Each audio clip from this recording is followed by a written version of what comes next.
To set its lighting style effect of notification pop-up to fireworks in Samsung Galaxy S23 Ultra, swipe down the top of the screen and then tap setting icon, scroll down the screen, tap notification, and then tap notification pop-up style.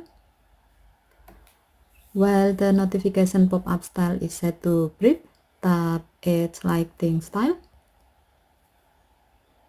In the effect tab, select fireworks.